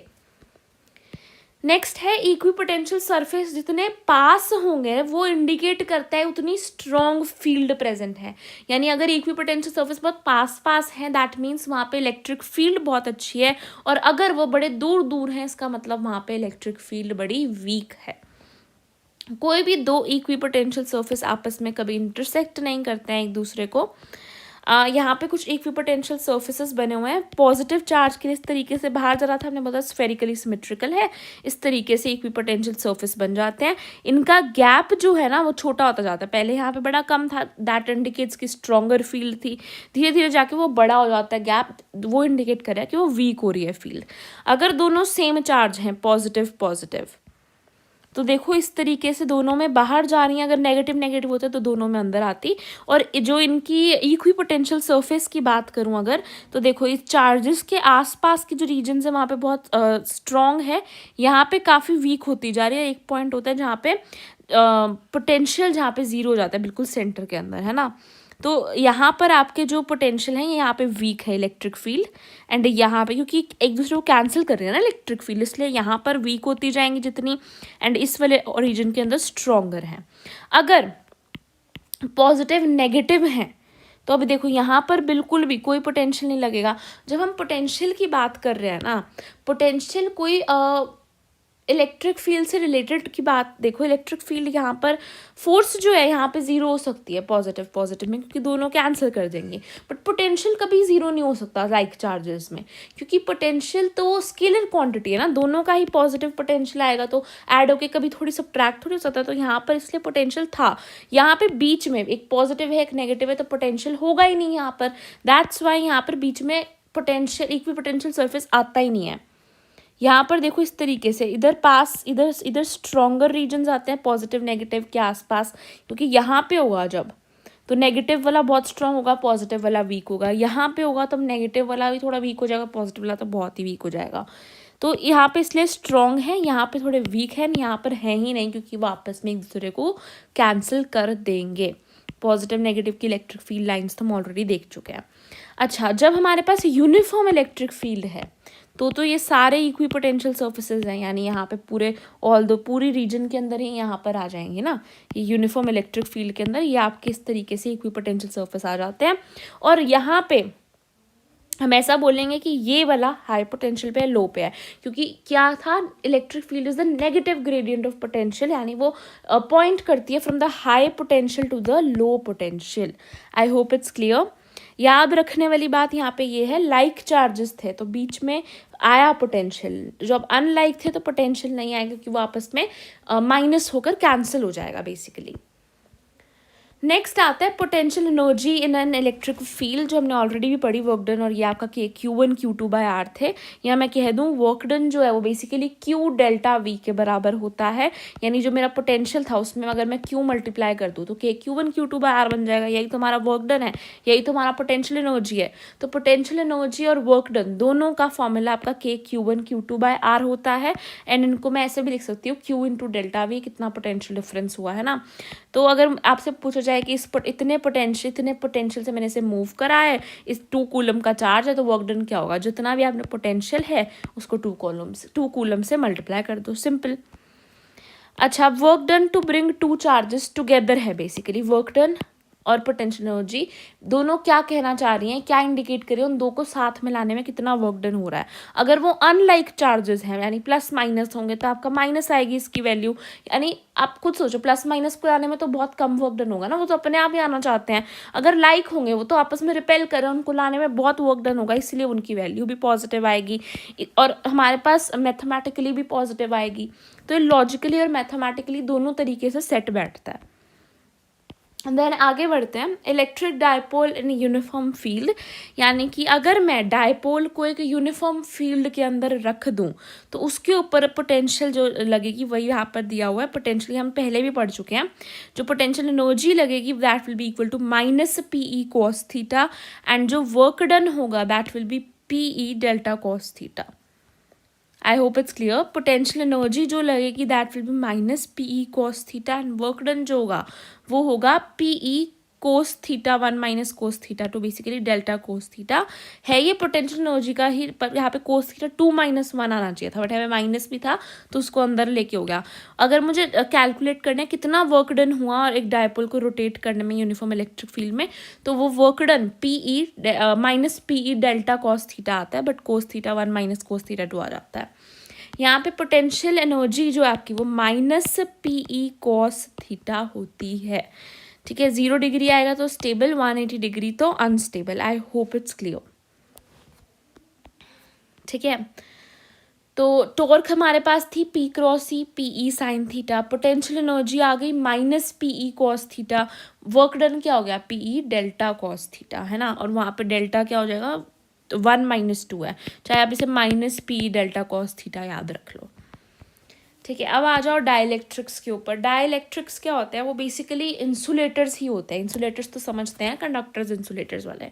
तो डाइलेक्ट्रिक्स बेसिकली हम इंसुलेटर्स को ही कहते हैं। अब जब इस पे डाइलेक्ट्रिक में जब मैं इलेक्ट्रिक फील्ड अप्लाई करती हूँ, कोई डाइलेक्ट्रिक है उसमें जब मैंने इलेक्ट्रिक फील्ड अप्लाई करी है तो वो पोलराइज हो जाते हैं। क्या हो जाते हैं, पोलराइज। अब पोलराइज से मेरा मतलब क्या, यानी डायपोल्स बन जाते हैं। मेरी बात समझने की कोशिश करो, एक इंसुलेटर यानी एक डाइलेक्ट्रिक था, उसमें जैसे ही मैंने इलेक्ट्रिक फील्ड लगाई उसके अंदर डायपोल्स बन जाते हैं, उसी को ही हम कहते हैं कि ये पोलराइज हो चुका है। अब इलेक्ट्रिक फील्ड अप्लाई करते ही डाइलेक्ट्रिक जो है वो पोलराइज हो जाता है। अगर मैं उस इलेक्ट्रिक फील्ड को इंक्रीज करती जाती हूँ तो वो ब्रेक डाउन होने लगता है डाइलेक्ट्रिक, यानी जो उसकी इंसुलेटिंग पावर है वो ब्रेक डाउन होने लगती है और वो कंडक्टर की तरह बिहेव करना शुरू कर देता है। आई होप इट्स क्लियर। मैंने क्या बोला, डाइलेक्ट्रिक बेसिकली इंसुलेटर है, इलेक्ट्रिक फील्ड अप्लाई करने पे वो पोलराइज हो जाता है। पोलराइज यानी उसमें डायपोल्स बनने शुरू हो जाते हैं, इलेक्ट्रिक फील्ड इंक्रीज करने पे वो ब्रेक डाउन होकर अपना कंडक्टर की तरह बिहेव करने लगता है। डाइलेक्ट्रिक दो तरीके के होते हैं, पोलर और नॉन पोलर। पोलर वो होते हैं जिनके अंदर परमानेंट डायपोल्स जो होते हैं वो प्रेजेंट होते हैं। Permanent dipoles in the sense already dipoles बने हुए हैं, इलेक्ट्रिक फील्ड लगाने की जरूरत नहीं है, ऑलरेडी डायपोल्स हैं वो। नॉन पोलर डाइलेक्ट्रिक्स वो होते हैं जिनके पास, जो एक्चुअली बिना इलेक्ट्रिक फील्ड के अगर मैं उन्हें देखूं तो प्लस और माइनस चार्ज जो है वो इकट्ठे पड़े होते हैं एक दूसरे के ऊपर। अट्रैक्ट तो होते ही हैं, वो एक दूसरे के ऊपर चढ़ के बैठे होते हैं, प्लस और माइनस एक दूसरे को कोइंसाइड करके बैठे होते हैं। जैसे ही इलेक्ट्रिक फील्ड लगाती हूँ वो दूर थोड़ा थोड़ा डिस्टेंस आ जाता है उनके बीच में और उनके डायपोल्स जो हैं वो बन जाते हैं। नॉन पोलर वो थे जिसके अंदर डायपोल्स बने जब इलेक्ट्रिक फील्ड लगी हुई थी, पहले प्लस माइनस कोइंसाइड करके बैठे थे। पोलर वो जो ऑलरेडी पोलराइज्ड है, उनको इलेक्ट्रिक फील्ड की जरूरत ही नहीं है पोलराइज होने में। पोलर वो होंगे जो ऑलरेडी पोलराइज्ड हैं। आई होप इट्स क्लियर। इसके बाद देखो पोलराइजेशन डेंसिटी क्या होती है। पोलराइजेशन डेंसिटी, ये वाला कॉन्सेप्ट काफ़ी इंपॉर्टेंट है, ध्यान से सुनना। पोलराइजेशन डेंसिटी यानी पी, ठीक है। पोलराइजेशन डेंसिटी का मतलब है क्या, नाम से ही पता चल रहा है, कितने डायपोल्स बने उतना ज़्यादा पोलराइज हुआ ना, कितने डायपोल्स बने पर यूनिट वॉल्यूम, यही पोलराइजेशन डेंसिटी है, नाम से ही पता चल रहा है इसके, कितने डायपोल्स बने पर यूनिट वॉल्यूम। अब डायपोल को क्या लिखूंगी मैं, क्यू डी, यानी चार्ज इंटू डिस्टेंस ही होता है। पोटेंशियल क्या, आई मीन वॉल्यूम क्या होती है, a into d, area into the distance. D से डी गया, क्यू बाय ए आ गया। क्यू बाय ए क्या था, सिग्मा था ना, हमने पहले पढ़ा नहीं था सरफेस चार्ज डेंसिटी के अंदर। तो ये आपके पास आ जाता है सिग्मा। तो हम कहते हैं पोलराइजेशन डेंसिटी जो हमारी पी है that is equal to sigma, यानी क्यू बाय ए के बराबर होता है चार्ज पर यूनिट एरिया। यानी जिसके अंदर जितना ज़्यादा चार्ज पर यूनिट एरिया है वो उतनी जल्दी पोलराइज होने की कैपेबिलिटी रखता है, उसमें उतनी ज़्यादा पोलराइजेशन होगी। तो कहाँ पे डायपोल्स जल्दी बनेंगे, जहाँ पे चार्ज ज़्यादा है, बेसिकली जहाँ पे चार्ज पर यूनिट एरिया ज़्यादा है, जो ज़्यादा डेंसली चार्ज्ड है, वहाँ पे डायपोल्स भी उतनी जल्दी बनेंगे। बात बिल्कुल जायज़ है, जहाँ पे ज़्यादा चार्ज होगा वहीं पर डायपोल्स बनेंगे। अब आते हैं हम, दो और टर्म्स हमने पढ़नी है। पहला है इलेक्ट्रिक ससेप्टेबिलिटी, दूसरा ये तो हमें पता ही है डाइलेक्ट्रिक, है ना। इलेक्ट्रिक ससेप्टेबिलिटी का मतलब क्या है, इलेक्ट्रिक ससेप्टेबिलिटी बता क्या रही है कि how easily a material gets polarized in an electric field. जितनी ज़्यादा पोलराइजेशन डेंसिटी होगी उतना ज़्यादा ना, तो एक स्पेसिफिक इलेक्ट्रिक फील्ड के अंदर कोई मटेरियल कितना जल्दी, कितना अच्छे से, कितना इजीली पोलराइज हो रहा है, कितनी इजीली डायपोल्स बना रहा है, वही उसकी इलेक्ट्रिक ससेप्टेबिलिटी होती है। तो इलेक्ट्रिक ससेप्टेबिलिटी इज पी, यानी पोलराइजेशन डेंसिटी, यानी सिग्मा, यानी क्यू बाय ए। कितना चार्ज होगा उतने ज़्यादा डायपोल्स बनेंगे, उतनी ज़्यादा ससेप्टेबिलिटी होगी। तो यहाँ मैंने पी लिखा, डिवाइड में एप्सिलॉन नॉट तो कांस्टेंट है हमारे पास, permittivity of free space into the electric field जो मैं लगा रही हूँ। एक तरीके से क्या हो गया हमारा, पी क्या है आपके पास, सिग्मा ही है, तो sigma epsilon naught into electric field हो जाता है। बात करें के क्या है कि how much electric field is reduced in a medium compare to the vacuum. Dielectric के है क्या असल में, एप्सिलॉन एम ही तो, एप्सिलॉन आर ही तो है, कि रिलेटिव कांस्टेंट ही है ना, कि कितनी मीडियम, एक मीडियम में जो इलेक्ट्रिक फील्ड है वो कम हो जाती है। तो हम जानते हैं वैक्यूम में ज़्यादा होगी, मीडियम में थोड़ी कम होगी, है ना। तो मीडियम में वो कितनी कम हो रही है इलेक्ट्रिक फील्ड, एक इलेक्ट्रिक फील्ड मीडियम में कितनी कम हो रही है, वही डाइलेक्ट्रिक होता है, वही एप्सिलॉन आर होता है। तो इसकी वैल्यू तो हमें पता ही है, एप्सिलॉन एम उस मीडियम की कितनी है परमिटिविटी, डिवाइडेड बाय वैक्यूम की कितनी है। इनका आपस में एक रिलेशन होता है, यही बताने के लिए मैंने आपको दोनों बताए हैं। तो वो रिलेशन क्या होता है कि ये जो डाइलेक्ट्रिक है, ये जो एप्सिलॉन आर है, ये किसके बराबर होता है, 1 प्लस ससेप्टेबिलिटी। यानी कि अगर ये इलेक्ट्रिक ससेप्टेबिलिटी हाई होगी तो मेरा के भी हाई होगा। यानी कि अगर मेरा मटेरियल इजीली पोलराइज हो जाए, इजीली उसमें डायपोल्स बनना है, यानी उसमें ज़्यादा चार्ज प्रेजेंट है, तो आपका इलेक्ट्रिक फील्ड भी ज़्यादा रिड्यूस होगा, यानी कम होगा आपका इलेक्ट्रिक फील्ड, अगर आपका मटेरियल इजीली पोलराइज हो रहा है तो। आई होप इट्स क्लियर। अगर मटेरियल में इजीली डायपोल्स बन रहे हैं तो फिर इलेक्ट्रिक फील्ड जो है वो कम होगा। आई होप आई एम क्लियर, ठीक है। नेक्स्ट हम देखते हैं अब कैपेसिटेंस। इस सब चीज़ों को यूज़ होगा कैपेसिटेंस के अंदर। कैपेसिटेंस क्या होता है, कैपेसिटर की कितनी एबिलिटी है कि वो कितना चार्ज को स्टोर कर दे एक स्पेसिफिक वोल्टेज पे। यानी किसी भी कैपेसिटर की कितनी एबिलिटी है, उसकी कितनी ताकत है कि वो कितना क्यू स्टोर कर सकता है across a specific potential. Capacitance किसके बराबर होती है, क्यू बाय वी। किसके बराबर, Q by V. Capacitance is equal to charge पर बाय पोटेंशियल, ठीक है। कैपेसिटेंस चार्ज बाय पोटेंशियल के बराबर होती है, इसका ऐसा यूनिट फराड होता है।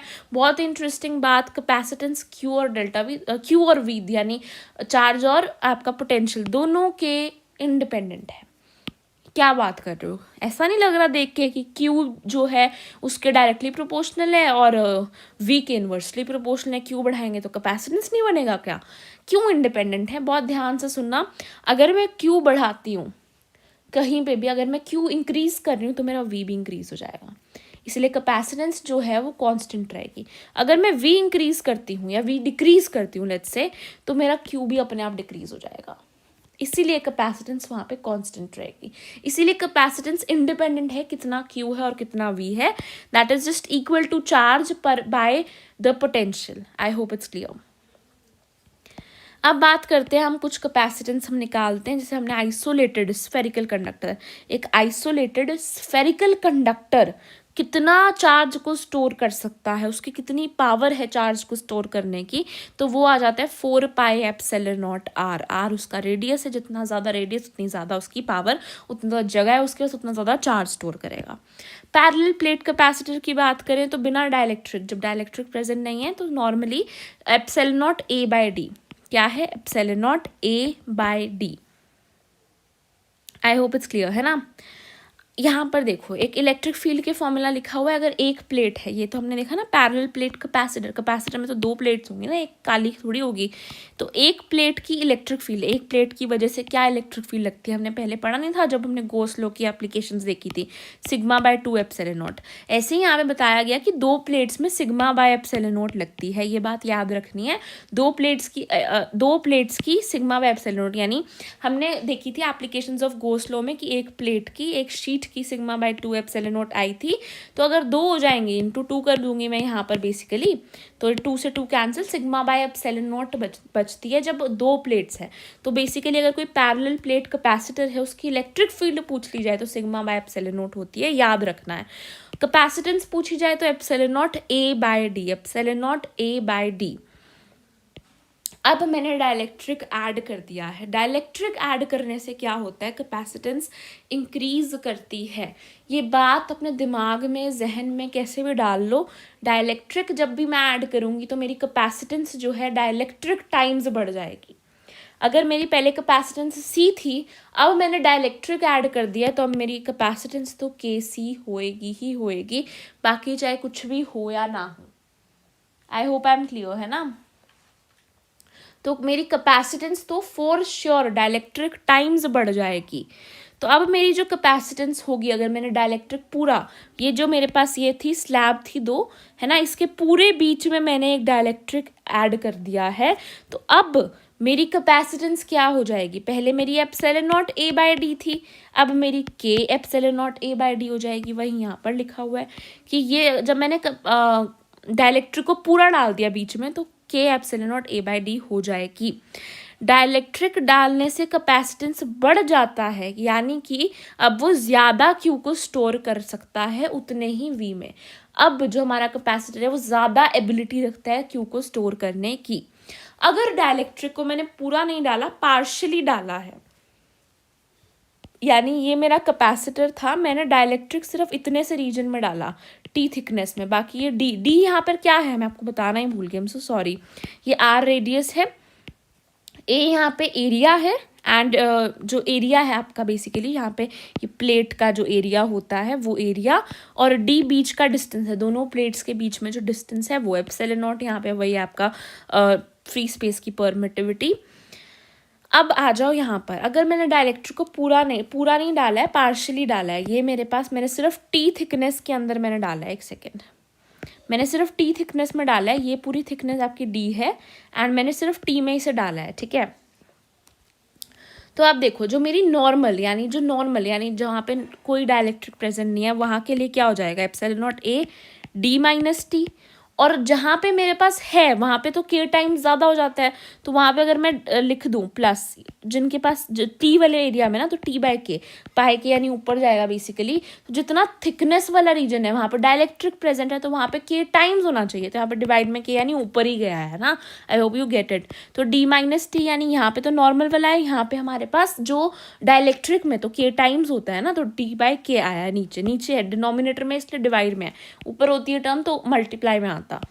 तो capacitance is equal to epsilon naught A D minus T plus T by K. D minus T वो जगह जहाँ पे कोई डाइलेक्ट्रिक नहीं है, टी वो जगह जहाँ पे डाइलेक्ट्रिक प्रेजेंट है, ऐसी थिकनेस में जहाँ पे मैंने डाइलेक्ट्रिक को डाला है। टी वो थिकनेस है जहाँ पे डाइलेक्ट्रिक प्रेजेंट है। आई होप आपको ये फॉर्मूला बहुत अच्छे से क्लियर है। अब बात करते हैं कंडक्टर की। मैंने आपको एक बात बताई थी स्टार्टिंग में कि कंडक्टर की जो इलेक्ट्रिक फील्ड होती है, कंडक्टर के अंदर, यानी कोई कंडक्टर है उसके अंदर इलेक्ट्रिक फील्ड ज़ीरो होती है, चाहे बाहर मैं कितनी ही इलेक्ट्रिक फील्ड लगा दूं। तो ऐसा होता है ना, ये बात तो क्लियर है। तो उसकी जो के है वो इन्फिनिटी होगा। मैंने आपको बताया ना, के जितना ज़्यादा होगा उतनी इलेक्ट्रिक फील्ड रिड्यूस होगी। उसका के कितना ज़्यादा होगा, सोचो जो इलेक्ट्रिक फील्ड आपकी इतनी कम हो गई, उसका के इन्फिनिटी होता है। इसी वजह से उसके अंदर की जो इलेक्ट्रिक फील्ड है वो ज़ीरो होती है। आई होप इट्स क्लियर है ना। तो अब देखो, जिसका जितना ज़्यादा डायरेक्ट्रिक है, जिसका जितना ज़्यादा के है, उसकी उतनी ज़्यादा कंडक्टिविटी है। समझ रहे हो आप? अब आगे देखो यहाँ पर क्या लिखा हुआ है कि अगर मैं जो वो स्लैब कैपेसिटर में डाल रही हूँ, जो डाइलेक्ट्रिक डाल रही हूँ, वो डाइलेक्ट्रिक तो इंसुलेटर था ना, मैं कंडक्टर डाल दूँ, यानी मैं कैपेसिटर प्लेट के बीच में कंडक्टर डाल दूँ, फिर क्या होगा? अगर मैंने पार्शियली डाला है तो यहाँ पर मेरी टी बाय के वाली टर्म आती थी ना, अब के इन्फिनिटी आ गया, तो इन्फिनिटी आ गया तो ये टर्म जीरो होगी ना। जब डिवाइड में इन्फिनिटी होता है तो टर्म जीरो हो गई। यहाँ पे प्लस जीरो तो कुछ भी नहीं ना। तो आपके पास सिंपली बेसिकली दो कैपेसिटर्स के बीच में अगर मैंने कंडक्टर डाल दिया है, तो अब यहाँ पे डी माइनस टी, यहाँ पे इसकी कैपेसिटेंस बड़ी है, बड़ी तो है ही ना। यहाँ पर पहले पूरा डी आना था, डी बड़ी वैल्यू थी, तो ये आपका कैपेसिटेंस छोटी आती। अब सिर्फ ये वाली वैल्यू आएगी जहाँ पे कंडक्टर नहीं प्रेजेंट है, सिर्फ वहाँ से जो कैपेसिटेंस आ रही है वो वाली आएगी, राइट। अगर मैंने पूरा ही डाल दिया तो मेरा के टाइम्स हो जाएगा, के मेरा इन्फिनिटी है तो ये कैपेसिटेंस भी मेरी इन्फिनिटी हो जाएगी। तो अगर मैंने पूरा ही कंडक्टर डाल दिया तो कैपेसिटेंस इन्फिनिटी हो जाएगी, इन्फिनाइट क्यू जो है वो स्टोर कर सकती है।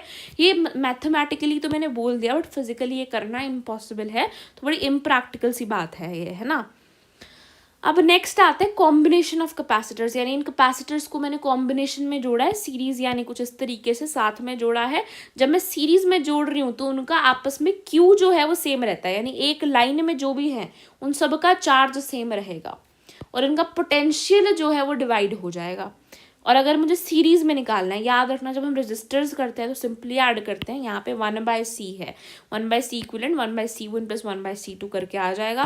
पैरेलल कुछ इस तरीके से जब अरेंज करेंगे तो Q जो है वो डिवाइड होगा, पोटेंशियल सेम रहेगा, पोटेंशियल अक्रॉस यहाँ पर सेम रहेगा, Q यहाँ पर डिवाइड हुआ है, 5 कूलम आया, यहाँ पे 2 गया होगा, यहाँ पे 3 गया होगा, इस तरीके से। कैपेसिटेंस सिंपली ऐड, रजिस्टर में उल्टा होता है, बट ये कॉन्सेप्ट तो सेम ही रहता है, ठीक है। पैरेलल में पोटेंशियल सेम रहता है और सीरीज में क्यू सेम रहता है। अच्छा, अब जब मैं पैरेलल में अरेंज किया है तो मेरा पोटेंशियल सेम रहेगा। पोटेंशियल कितना आएगा दोनों का कॉमन के अंदर, तो C1V1 plus C2V2 bye C1 plus C2 आ जाएगा, ठीक है। अगर मैं बात करूँ यहाँ पे एक और फॉर्मूला है, Q1 बाय Q2 जो है वो C1 बाय C2 के बराबर है। यानी अगर मान लो मेरे पास दो कैपेसिटर्स थे, एक 4 माइक्रोफराड का था, एक 3 माइक्रोफराड का था, मेरे पास टोटल 7 चार्ज थे बेसिकली, ठीक है। तो अब कितना 7Q मान लो, मैंने एग्जैक्टली नहीं बोल रही, 7Q था, तो यहाँ पर मेरे पास 4Q जाएगा, यहाँ पे मेरे पास 3Q जाएगा। क्या मतलब है इस बात का कि जिसकी ज़्यादा कैपेसिटेंस है उसके पास ज़्यादा चार्ज जाएगा, समझ गए ना। उस रेशो के अंदर, मतलब वो रेशो जो आएगी वो इक्वल आएगी, जिसकी कैपेसिटेंस ज़्यादा उसको चार्ज भी ज़्यादा मिलेगा। आई होप इट्स क्लियर, है ना। अब आ जाओ energy stored in a capacitor, very very important. इस पे आप एक न्यूमेरिकल जो है बहुत अच्छे से एक्सपेक्ट कर सकते हो कि एनर्जी एक कैपेसिटर में कितनी स्टोर्ड होती है। एक कैपेसिटर जिसके पास कोई अक्रॉस जिसके पोटेंशियल लगा हो, जिसके अंदर कोई चार्ज पड़ा हो, उसकी खुद की कोई कैपेसिटेंस हो, उसके अंदर कितनी एनर्जी स्टोर्ड है वो कैसे निकालेंगे, हाफ CV²। अब यहाँ पे हम इजीली C की वैल्यू पुट करो, V की वैल्यू पुट करो, सिंपल है ना। CQ/V को पुट यहाँ पर करते रहो तो आपके तीनों फॉर्मूलाज बन जाएंगे। याद रखना है याद रख लो, एक याद रखना है एक याद रख लो, बाकी डराइव हो जाते हैं। तो half CV² Q² bye 2C half QV, ठीक है। एनर्जी स्टोर्ड क्या है, half c v square q square by 2c, half q v. Next है energy density of electric field, यानी एनर्जी डेंसिटी कितनी है ये भी याद रख सकते हो। एनर्जी डेंसिटी होती है हाफ एप्सिलॉन नॉट ई स्क्वायर। क्या होती है energy density, half epsilon naught ई स्क्वायर। ई इलेक्ट्रिक फील्ड है, एप्सिलॉन नॉट आपका relativity of free permittivity of free space हो जाता है। सो याद रखना है कि जो एनर्जी डेंसिटी है that is equal to half epsilon naught E square, E electric field है, ठीक है। और नेक्स्ट है आपको जो याद रखना है कि जो पोटेंशियल है that is equal to E D, ये हम जानते हैं। ई को डी से मल्टीप्लाई कर दो तो हमारे पास सिंपली आपके पास पोटेंशियल आ जाता है। ई क्या था, के क्यू बाय आर स्क्वायर ना, पोटेंशियल क्या था आर, बस यहाँ पे वही आर को मल्टीप्लाई किया तो आपका K Q by R potential आ गया। Potential is equal to E into D, है ना। अच्छा, एक कन्वर्जन के लिए एक electron volt is equal to 1.6 into 10⁻⁻19 joules, इसको भी याद रखना। अब आ जाओ इसके सबसे इम्पॉर्टेंट पार्ट पे जो कि आता है लास्ट पार्ट है इस चैप्टर का, सबसे इम्पॉर्टेंट है मेरे according, effects of dielectric. Confusing है थोड़ा सा बट मैं बहुत सिंपल करके आपको अभी सारा कुछ याद करा दूंगी। दोनों केसेस बहुत अच्छे से सारी इन्फॉर्मेशन लिख रखी है एंड हर चीज़ का लॉजिक दूंगी, ठीक है। So stay tune, just 5 minute मुझे ध्यान से सुन लेना, उससे भी कम लगेंगे, ठीक है। ध्यान से सुनना। डाइलेक्ट्रिक का इफेक्ट, यानी यहाँ पर मैं क्या कर रही हूँ, एक कैपेसिटर है मेरे पास, उसमें मैं डाइलेक्ट्रिक डाल रही हूँ पूरा। 2 केसेस हैं। पहले केस में मैंने एक बैटरी से डिस्कनेक्ट कर रखा है, यानी पहले केस में कैपेसिटर बैटरी से कनेक्टेड नहीं है, यानी कोई उसका पोटेंशियल मेंटेन नहीं कर रहा, बैटरी से डिस्कनेक्टेड है और उसमें मैंने डाइलेक्ट्रिक डाल दिया। दूसरे केस में बैटरी से कनेक्टेड है, बैटरी से जुड़ा हुआ है और उसमें मैंने डाइलेक्ट्रिक डाला है। अब क्या होगा, ये बात मैंने आपको स्टार्टिंग में भी बताई थी, मतलब पहले भी बताई थी कि कैपेसिटेंस जो है उसका तो धर्म है, मतलब कि अगर डाइलेक्ट्रिक आया है मैं तो बढ़ूंगा ही बढ़ूंगा, मैं वो के टाइम्स हो जाएगी, यानी कैपेसिटेंस जो है वो के टाइम्स हो जाएगी पुरानी कैपेसिटेंस के जब डाइलेक्ट्रिक आएगा, चाहे कुछ हो, बैटरी कनेक्टेड डिस्कनेक्टेड। तो कैपेसिटेंस ने तो मेरी दोनों केस में बढ़ गई, यानी के टाइम्स होगी। सी नॉट यहाँ पर पुरानी कैपेसिटेंस, यानी पुरानी कैपेसिटेंस के टाइम्स, के गुना बढ़ गई, बेसिकली के गुना, ठीक है। अब आप सोचो कि अब कैपेसिटेंस बढ़ी है तो उसके पीछे का कोई लॉजिक तो होगा। कैपेसिटेंस का मतलब होता है क्यू बाय वी। अब या तो मेरा क्यू बढ़ा होगा के से, यानी क्यू आपका के क्यू बन चुका होगा, या फिर मेरा वी घट चुका होगा, यानी वी मेरा वी बाय के बन चुका होगा, तभी ऐसा हो सकता है, ठीक है। अब आप सोचो कि जब मेरी बैटरी डिस्कनेक्टेड है, यानी कोई पोटेंशियल को मेंटेन नहीं कर रहा, पोटेंशियल इजीली कम भी हो सकता है ना, तो पोटेंशियल को कोई रोक के नहीं रख रहा जब बैटरी डिस्कनेक्टेड है। तो इसीलिए क्या होगा, पोटेंशियल आपका कम हो जाएगा। पोटेंशियल कम हो जाएगा तो हमें समझ आता है कि कैपेसिटेंस क्यों बढ़ी, तो आपका पोटेंशियल यहाँ पे कम हो जाएगा। पोटेंशियल कम हो ही चुका है, पोटेंशियल कम हो गया, कैपेसिटेंस बढ़ गया, क्यू को चेंज होने की कोई ज़रूरत नहीं है क्योंकि पोटेंशियल कम हो चुका है, क्यू यहाँ पे सेम रहेगा। इतना क्लियर है। बट यहाँ पर अगर जब बैटरी कनेक्टेड है तब ऐसा नहीं होगा, तब आपको बैटरी जब कनेक्टेड है तो बैटरी मेंटेन कर रही है कि इतना ही पोटेंशियल लगेगा, वो पोटेंशियल को कांस्टेंट रखवा रही है कि अब पोटेंशियल नहीं बदलेगा।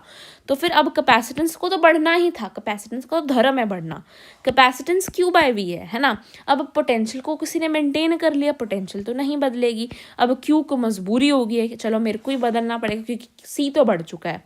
तो सी भी बढ़ गया है तो क्यू को क्या करना, क्यू बढ़ जाएगा, पोटेंशियल यहाँ पे सेम रहेगा क्योंकि बैटरी कनेक्टेड है। बैटरी का काम ही तो यही है कि पोटेंशियल को मैंने सेम रखना है, कांस्टेंट रखना है, तो यहाँ पे मेरा क्यू जो है वो बढ़ जाएगा, सिंपल सी बात। अब मैंने आपको अभी बताया इलेक्ट्रिक फील्ड का formula V is equal to E D, तो V बढ़ेगा तो E बढ़ेगा। तो बेसिकली इलेक्ट्रिक फील्ड तो ना कॉपी कर रही है पोटेंशियल का, जैसे जैसे पोटेंशियल जो करेगा वो ही मैं करूँगा, ठीक है। अब यहाँ पे आपका पोटेंशियल कम हो गया था के से, यहाँ पे के से इलेक्ट्रिक फील्ड कम हो जाएगी। यहाँ पे आपका सेम रहा था तो यहाँ पे ये भी सेम रहेगा, सिंपल। अब लास्ट आता है जो कि है आपका पोटेंशियल एनर्जी। पोटेंशियल एनर्जी कह लो या फिर energy stored in a capacitor. एक कैपेसिटर में कितनी एनर्जी स्टोर्ड है वो क्यू के भी डायरेक्टली प्रोपोर्शनल है और वी के भी डायरेक्टली प्रोपोर्शनल है, यानी अगर वी बढ़ रहा है तो भी ये बढ़ेगा, क्यू बढ़ रहा है तो ये भी बढ़ेगा, वी कम हो रहा है तो ये कम होएगा, क्यू कम हो रहा है तो ये कम होएगा। अब यहाँ पर देखो मेरा इस फर्स्ट केस में v तो मेरा कम हो रहा है, यानी u को भी कम होना चाहिए, q मेरा सेम ही है तो इसका कोई लॉजिक नहीं बनता। तो v कम है तो u मेरा कम हो जाएगा, यानी u नॉट बाय k हो जाएगा, यानी पोटेंशियल एनर्जी मेरी कम होगी, energy stored in a capacitor मेरी कम होगी है। दूसरे केस में देखो पोटेंशियल सेम है, Q जो है वो बढ़ गया है तो यहाँ पे इसको भी बढ़ना पड़ेगा, तो ये भी बढ़ गया। सिंपल सा था, बहुत सिंपल लॉजिक था। फिर से एक बार बता देती हूँ, दोनों केसेस में कैपेसिटेंस को तो बढ़ना ही था, उसकी धर्म था बढ़ना। मैं बार बंद कर रही हूँ, आप खुद सोचो आपको आ रहे हैं आंसर्स इसके। कैपेसिटेंस का धर्म था बढ़ना, इसने तो बढ़ना ही है दोनों केसेस में। यहाँ पे बैटरी कनेक्टेड है, बैटरी को कोई मेंटेन करके रख रहा है तो ये सेम रहेगा, इसको बढ़ना पड़ेगा क्यू को, उसको कंपनसेट करने के लिए, ये बढ़ गया। इलेक्ट्रिक फील्ड तो कॉपी कर रही है पोटेंशियल की, तो ये सेम रहेगी। यहाँ पे आपका क्यू और वी दोनों पे डिपेंड कर रहा है, वी तो सेम है, क्यू बढ़ रहा है तो ये भी बढ़ जाएगा। वी यहाँ पर बात करें, यहाँ पे कोई बैटरी मेंटेन नहीं कर रही तो वी यहाँ पे घट जाएगा, क्यू को सेम रहना पड़ेगा। अब तो अब इलेक्ट्रिक फील्ड उसकी कॉपी कर रही है वी की, तो यहाँ पे कम हो जाएगा। यू की बात करूँ, यू पोटेंशियल यहाँ पे क्यू और वी दोनों के बराबर है, तो क्यू तो सेम है तो कुछ नहीं, वी कम हुआ तो वी ये भी कम हो जाएगा। सिंपल, कितना सिंपल था आप देखो।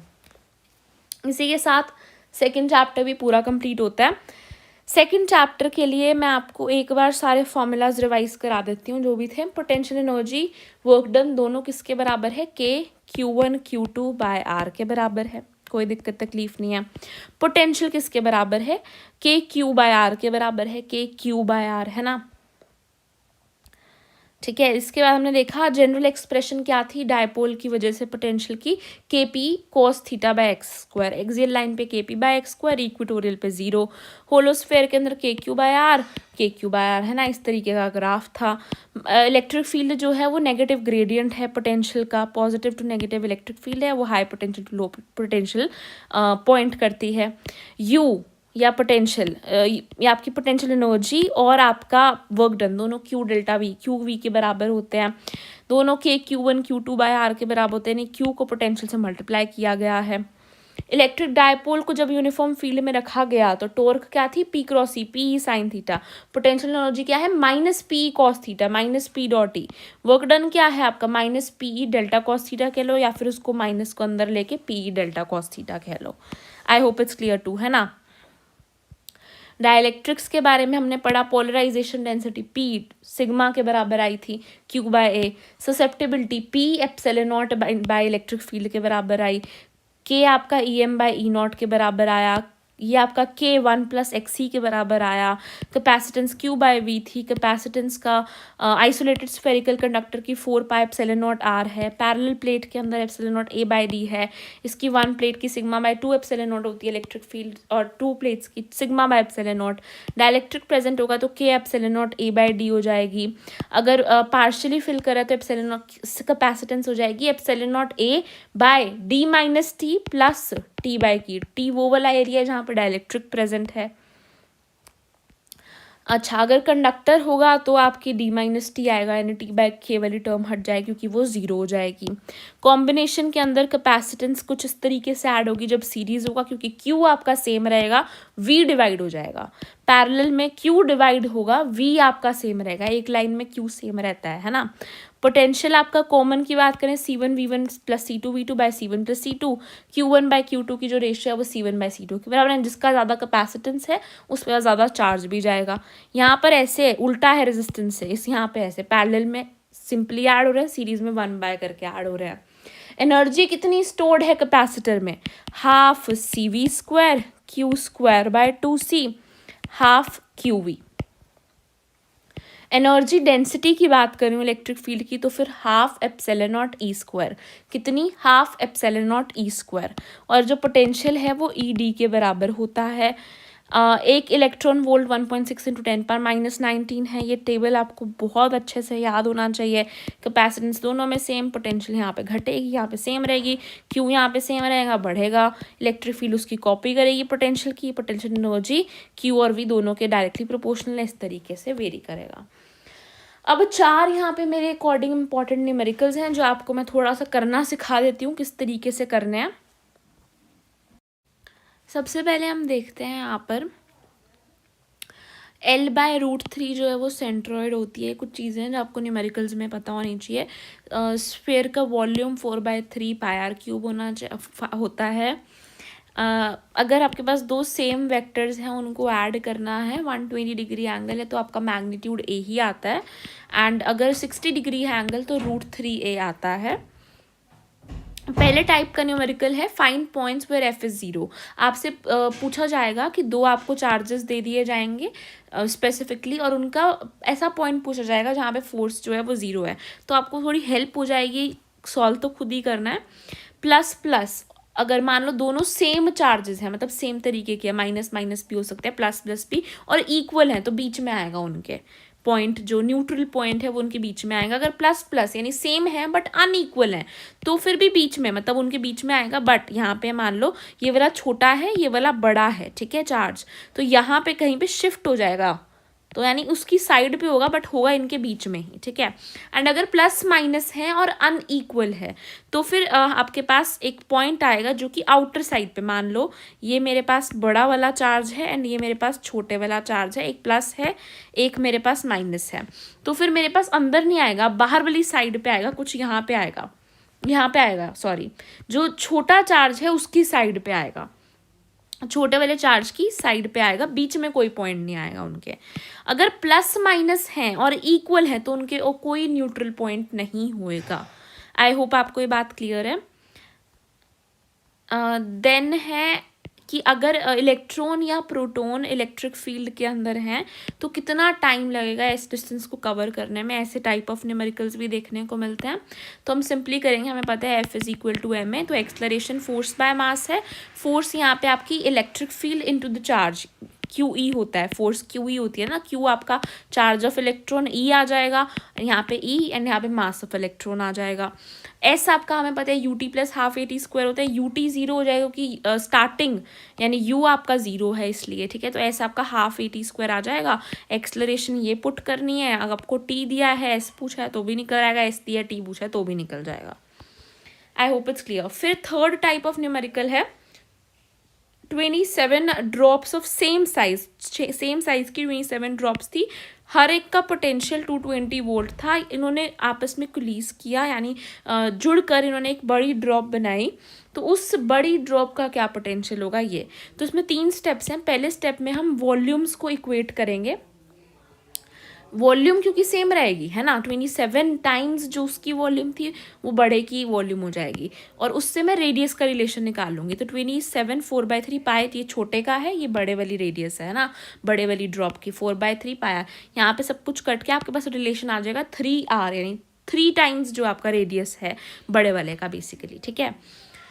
तो स्टेप 2 आप क्या करोगे, मैं आपको बताती हूँ। Calculate the total charge on the big drop from the potential of small drops. छोटी वाली ड्रॉप्स के पोटेंशियल को यूज़ करके हमने बड़ी ड्रॉप पे टोटल चार्ज निकालना है। पोटेंशियल हमें पता है KQ/R होता है, तो Q यहाँ से आपके पास ये आ जाएगा, ठीक है। 3 यहाँ पे मैंने रेडियस डाल दिया R/3 बेसिकली, और Q आपके पास यहाँ पे मैं वैल्यूज़ पुट करूँ तो ये आ जाएगा आपके पास Q। अब बड़ी ड्रॉप के पास क्या आपने अब क्या निकालना है, ये आपके पास आ जाएगा बड़ी ड्रॉप का, ये आपका छोटी यानी एक ड्रॉप पे कितना चार्ज है, बड़ी ड्रॉप पे 27 टाइम्स हो जाएगा क्योंकि 27 ड्रॉप्स थी, तो उसको मल्टीप्लाई करके ये आपके पास आ गया चार्ज। अब आप इससे सिंपली पोटेंशियल लिख सकते हो KQ/R करके, Q ये वाला पुट करना है, R आपने नॉर्मली R कट जाएगा, यहाँ पर आपके पास आ जाएगी पोटेंशियल 1980 आएगा इसका आंसर। इस वाले न्यूमेरिकल को ज़रूर एक बार सॉल्व करके देखना अपनी नोटबुक पर, इसका आंसर ज़रूर से सही आना चाहिए, ठीक है। स्टेप्स याद रखना है। पहला स्टेप था कि वॉल्यूम को इक्वेट करा गया है रेडियस का रिलेशन निकालने के लिए। दूसरे में हमने टोटल चार्ज निकाला है बड़ी ड्रॉप पे पोटेंशियल को यूज़ करके छोटी ड्रॉप्स का। तीसरे हमने सिंपली पोटेंशियल लिख लिया। पहले में हमने वॉल्यूम्स को इक्वेट करके रेडियस का रिलेशन निकाला, दूसरे में मैंने चार्ज निकाला पोटेंशियल्स को यूज़ करके। अब मैंने इस पोटेंशियल को लिखा उस चार्ज को यूज़ करके। फोर्थ तरीके का आता है कि हमें ऐसा पॉइंट ढूंढना है जहाँ पे पोटेंशियल 0 हो। पहले फोर्स ढूंढिए, पोटेंशियल जहाँ पे 0। तो अगर कोई प्लस माइनस है और इक्वल है तो एक ही पॉइंट आएगा सेंटर में। प्लस माइनस है और अनइक्वल चार्जेस हैं तो 2 पॉइंट आएंगे, एक अंदर की तरफ और एक बाहर की तरफ। अंदर और बाहर दोनों आपके वो पॉइंट्स होंगे जो क्लोजर होंगे टू द स्मॉलर चार्ज, ताकि इक्वल हो जाए, है ना। और अगर दोनों सेम चार्जेस हैं, पोटेंशियल तो एक वेक्टर क्वांटिटी नहीं है, स्केलर है, अगर दोनों ही लाइक चार्जेस हुए तो कभी न्यूट्रल आ ही नहीं सकता ना, कोई कैंसिल ही नहीं करेगा अपने आप, बस ऐड हो जाएंगे, एडिटिव इफेक्ट दिखाएंगे, तो यहाँ पे आपका कोई पॉइंट नहीं आएगा।